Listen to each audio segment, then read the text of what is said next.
Hello friends, मैं doctor Anandita Singh Thakur, Sai hospital Hamirpur से।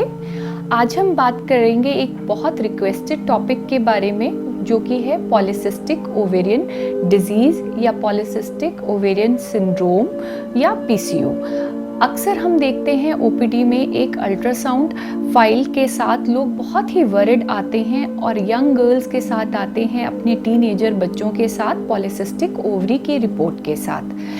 ये क्यों ज़रूरी है कि हम पॉलीसिस्टिक ओवरी के बारे में आज बात करें? आपको मालूम होना चाहिए कि September is a designated month for polycystic ovary disease awareness. ये इसलिए ज़रूरी है क्योंकि आज की डेट में 1 out of 10 females they have polycystic ovarian disease, so this is a very high incidence. It is important to bring awareness to our patients. That is why we will cover this polycystic ovaries in little small series so that we make you aware how to prevent this, how to handle this disease, so that you don't anymore become depressed by having this disease. 30 years back when I joined MBBS, hardly they used to teach us about polycystic ovaries. कभी अक्सर एक छोटे से topic की तरह इसे cover करके छोड़ दिया जाता था। 20 years बैक जब मैंने अपना पोस्ट ग्रेजुएशन स्टार्ट किया in 2001, that time I was given a topic of thesis, role of metformin in polycystic ovaries, and that was the time when I got interested in this particular disease. But आज की हम बात करें तो जब 2001 में it was so difficult to get patients of polycystic ovaries and we use to go to every unit to tell them कि मुझे अगर कोई पॉलीसिस्टिक ओवरीज का पेशेंट आएगा तो प्लीज़ इन्फॉर्म करिएगा। लेकिन आज अकेले मैं 6 to 7 पेशेंट्स देखती हूँ रोज़, लगभग पीसीओडी के। तो ये इतना इम्पॉर्टेंट हो गया है and this is a new gynaecological pandemic या epidemic, so it is very important that we talk about PCOD. क्या आप जानते हैं कि 50% ऑफ पॉलीसिस्टिक ओवरी के पेशेंट्स जो हैं they go undiagnosed, and 50% of patients of polycystic ovaries they have 2 to 6 fold increased risk of endometrial या uterine cancer। तो आज हम इस टॉपिक को कवर करेंगे कि what is polycystic ovaries, how to diagnose polycystic ovary and what are the causes so that we can prevent polycystic ovaries।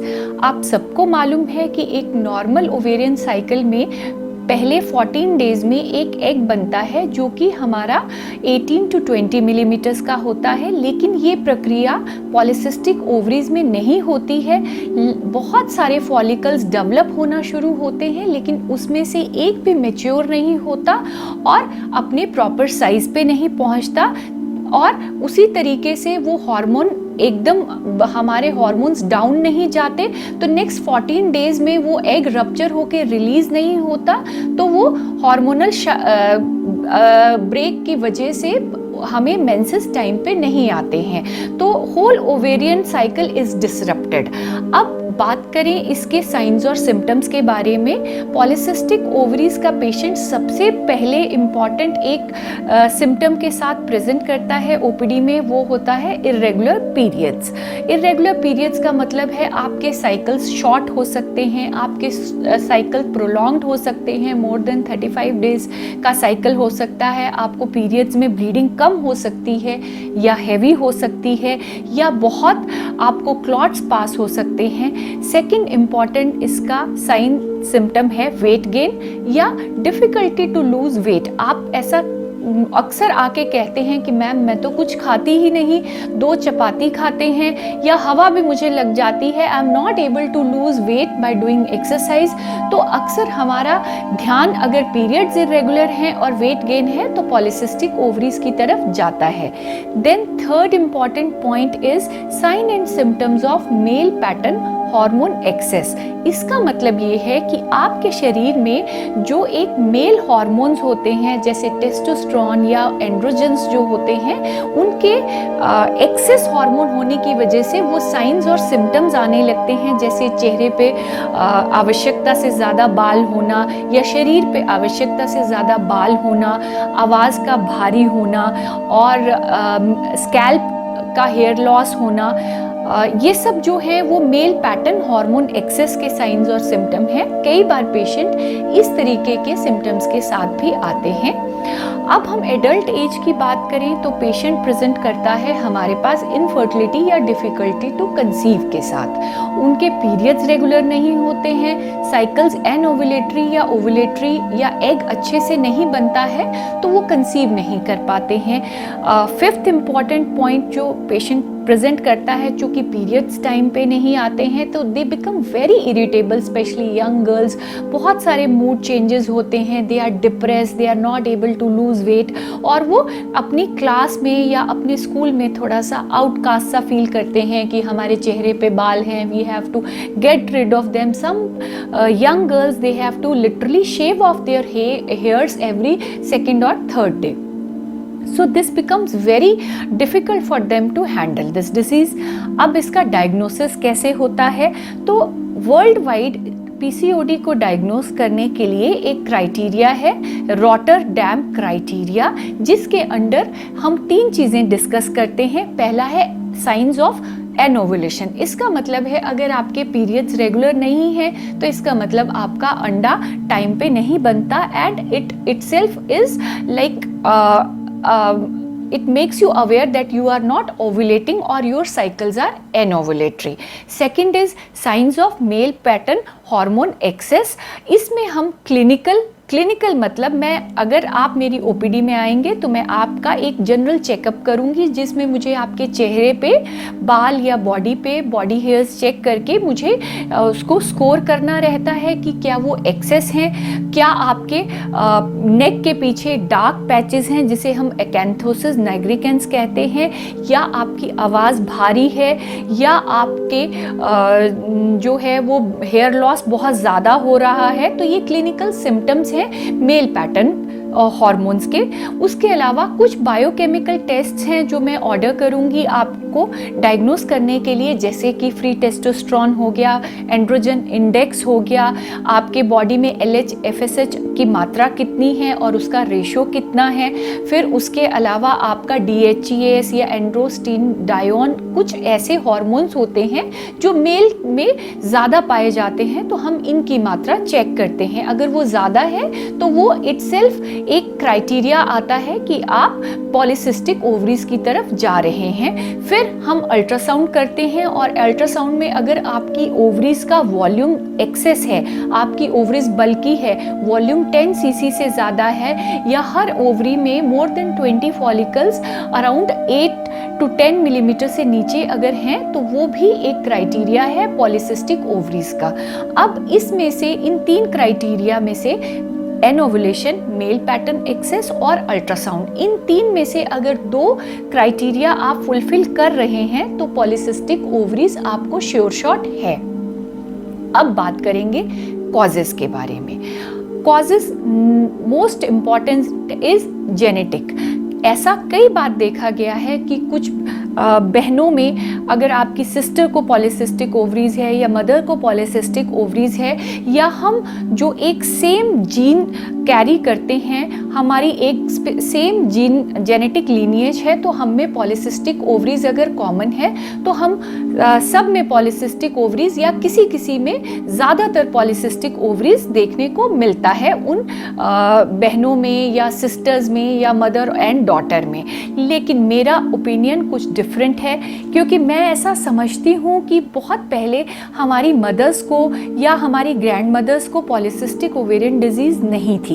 ये एक नई डिजीज़ है, तो हमें सोचना चाहिए कि हमारे पूर्वजों में ये डिजीज़ नहीं थी तो हमें आज ये डिजीज़ क्यों ज़्यादातर पाई जाती है.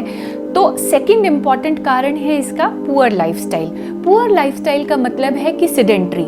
आज आप घर में झाड़ू पोछा नहीं करते हैं, आप अपना खाना बर्तन खुद से नहीं करना चाहते हैं, आपके पास बहुत सारी हेल्प रहती है, आप गार्डनिंग नहीं करते हैं, आप बैठ के पोछा नहीं लगाते हैं, आपकी बॉडी में एक्सेस ऑफ फैट या डिफ़िकल्ट टू लूज़ फैट की टेंडेंसी रहती है, तो वो भी एक कॉज होता है पॉलीसिस्टिक ओवरीज का।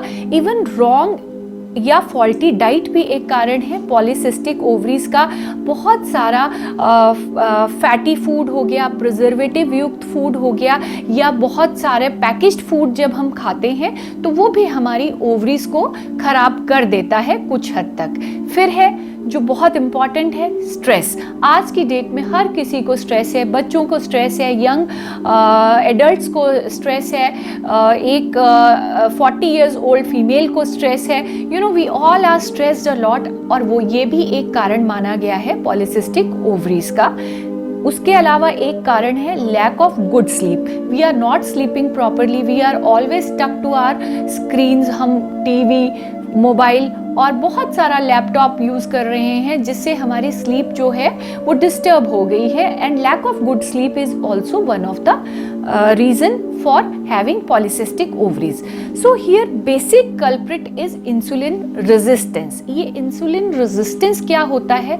आप सबको मालूम है कि इंसुलिन एक हार्मोन है जो हमारी एक ग्रंथि रहती है शरीर में, पैनक्रियाज, उसके द्वारा सिक्रीट किया जाता है to pick up glucose from the blood. इसका काम इंसुलिन का होता है कि ये हमारे ब्लड से ग्लूकोज को लेके सेल्स में ट्रांसफर करता है ताकि एनर्जी मिल सके। But basic fault is that cells are not able to uptake glucose from the blood, and इसकी वजह से हमारी बॉडी में बहुत सारा शुगर एक्सेस हो जाता है ब्लड में, जिसे हम हाइपरग्लाइसीमिया के नाम से भी जानते हैं। और पैनक्रियाज इस हाइपरग्लाइसीमिया को कंपनसेट करने के लिए एक्सेस इंसुलिन सिक्रीट करता है, और हाइपर इंसुलिनीमिया देखा गया है। हाइपर इंसुलिनीमिया एक तरीके से ग्रोथ फैक्टर की तरह एक्ट करता है और ओवरीज को भी ग्रो करता है या बल्कि ओवरीज कॉज करता है, जिसकी वजह से नॉर्मल या एबनॉर्मल हार्मोन्स एक्सेस में बॉडी में पाए जाते हैं। इसकी वजह से जो है वो इन हार्मोन्स की एक्सेस की वजह से पॉलीसिस्टिक ओवरीज मैनिफेस्ट करती हैं। फिर आज की डेट में क्रॉनिक लो ग्रेड इन्फ्लेमेशन भी एक कारण देखा गया है, स्पेशली पोस्ट कोविड जो है वो पॉलीसिस्टिक ओवरीज के लिए हमारी जो है वो एक कारण इम्पॉर्टेंट पाया गया है। फिर उसके अलावा केमिकल पॉल्यूटेंट्स, जैसे कि आप प्लास्टिक कंटेनर्स में खाना स्टोर करते हैं, एल्युमिनियम फॉइल्स में आप खाना ले जाते हैं, रूम फ्रेशनर्स का यूज़ करते हैं, फ्लोर क्लीनर्स का यूज़ करते हैं, टैल्कम पाउडर का यूज़ करते हैं। इन सब में बहुत सारे केमिकल्स पाए जाते हैं जो किसी न किसी तरीके से हमारी ओवरीज को खराब करते हैं और पॉलीसिस्टिक ओवरीज में कन्वर्ट कर सकते हैं। So food for thought is, आप ये आवश्यकता से सोचें कि हमें आज की डेट में ये डिज़ीज़ किस लिए हो रही है, क्योंकि ये कंपैरेटिवली एक नई डिज़ीज़ है। हमारी मदर्स या ग्रैंड मदर्स को ये डिज़ीज़ नहीं पाई गई थी। इवन हमारे हाउस हेल्प्स या हाउस मेड्स में ये बहुत कम पाया जाता है। तो ये किस लिए आज की डेट में ये डिज़ीज़ हम लोगों को, या जो थोड़ा सा मिडिल इनकम ग्रुप या हाई इनकम ग्रुप में लोग हैं, उन्हें ये डिज़ीज़ बहुत ज़्यादा हो रही है उनकी यंग फीमेल्स में। तो आप ज़रूर सोचें, और मैं ये चाहती हूँ कि you have a very happy and healthy life and PCO free life. Thank you.